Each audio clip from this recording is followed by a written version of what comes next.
रूस यूक्रेन जंग की वजह से बढ़ती सुरक्षा चिंताओं के बीच स्वीडन और फिनलैंड ने बुधवार को नाटो की सदस्यता के लिए अर्जी दी है। स्वीडन और फिनलैंड के इस कदम से भड़के रूस ने भी इनके खिलाफ मोर्चा खोल दिया है। रिपोर्ट्स की माने तो रूस ने फिनलैंड से सटे बॉर्डर्स पर सैन्य तैनाती बढ़ानी शुरू कर दी है और रूस इस हफ्ते से फिनलैंड की गैस सप्लाई को भी बंद करने की सोच रहा है।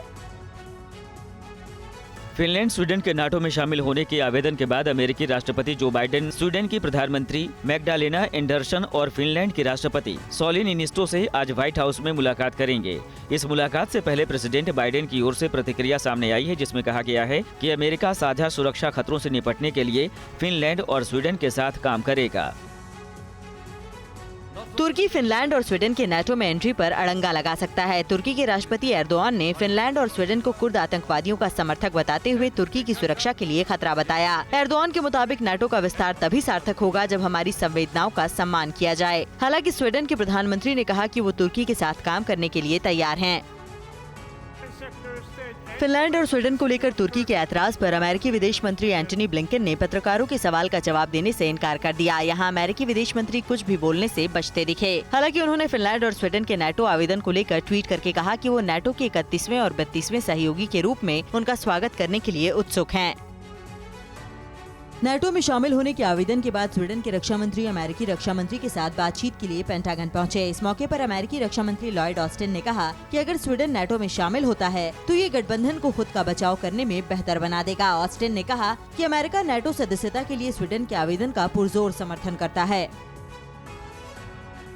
स्वीडन और फिनलैंड के नाटो आवेदन ने रूस के लिए खतरे की घंटी बजा दी है। नॉर्डिक देशों का ये कदम रशियन बॉर्डर के करीब नाटो सेनाओं की तैनाती के रास्ते खोल सकता है। इसके साथ ही रूस की आपत्तियों के बावजूद पूर्वी यूरोप में नाटो की पकड़ भी मजबूत होगी। वहीं स्वीडन और फिनलैंड के करीब 10 लाख सैनिक रूस के लिए बड़ा खतरा साबित हो सकते हैं। यूक्रेन में पीपुल्स सर्वेंट पार्टी के सांसद येगोर चेरनव ने नाटो यूक्रेन अंतर संसदीय परिषद की एक बैठक के बाद अगले महीने यूक्रेन के नाटो में शामिल होने के रास्ते खुलने की संभावना जताई है। नाटो देशों का ये अहम शिखर सम्मेलन जून में स्पेन की राजधानी मैड्रिड में होना है। रिपोर्ट के मुताबिक यूक्रेन को नाटो में शामिल करने के लिए कई प्रक्रिया में छूट मिल सकती है।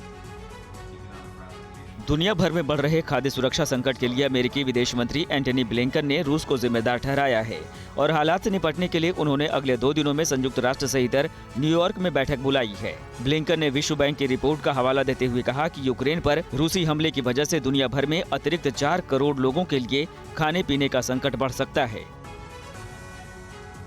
यूक्रेन के साथ बातचीत में रूस के प्रतिनिधि मंडल के प्रमुख व्लादिमीर मेडिंस्की ने दावा किया है कि यूक्रेनी सरकार जो फैसला लेती है उसमें पश्चिमी देशों का भारी प्रभाव रहता है। मेडिंस्की के मुताबिक यूक्रेन के पास सीमित संप्रभुता है। जब वो यूक्रेनी प्रतिनिधि मंडल से बातचीत करते हैं तो उन्हें खुद इसका एहसास होता है। परवाह देश की, सोमवार से शुक्रवार रात 10 बजे TV9 भारतवर्ष पर।